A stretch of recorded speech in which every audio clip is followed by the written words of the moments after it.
We begin in North Africa, where Tunisia is battling two problems at a go. On one end, the economy is tattered with debt and a rising inflation, and on the other, an influx of migrants in Sfax is tainting the country's image. President Kais Saied has stood his ground on the latter issue. He says despite visits by EU delegates in efforts to iron out the stalemate, he will not play the role of guardian for other countries. Here's a report.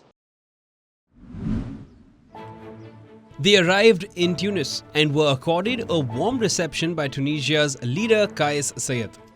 European Commission head Ursula von der Leyen, Italy's Prime Minister Giorgia Meloni and her Dutch counterpart Mark Rutte were on a mission to save the country from a financial turmoil. The North African country is now in discussions for an IMF bailout. Tunisia is looking to harness its tremendous potential of renewable energy. And the European Union needs reliable energy suppliers of clean energy as we are electrifying our entire economy. Thus, we need to invest in our infrastructure so that Tunisia can export clean energy to Europe and produce the clean energy for the country itself. But the trio was here for another reason as well. The country is a major gateway for migrants from asylum seekers attempting the dangerous Mediterranean Sea crossings.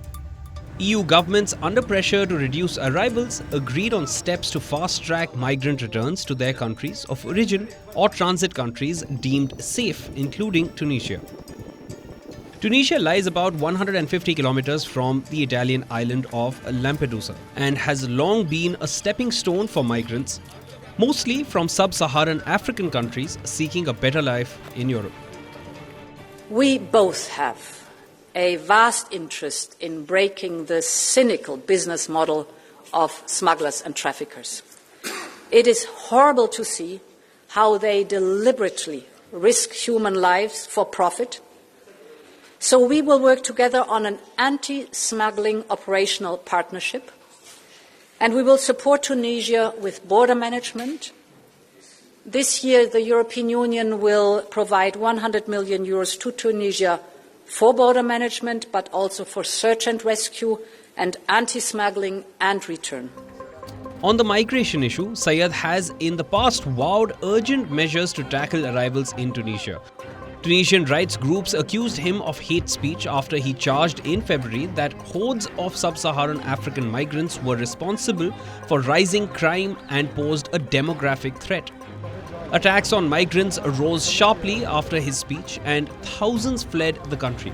Saied, however, said he rejected turning Tunisia into Europe's border guard.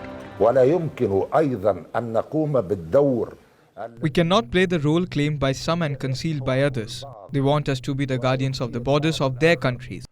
The solution must be humane and collective.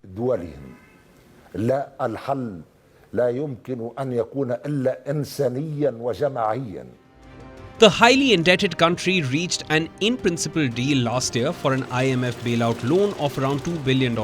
But talks have since stalled over the reforms demanded by IMF. Saied, who has seized almost total powers since a dramatic July 2021 move against Parliament, again slammed what he has termed the diktats of the Washington-based IMF.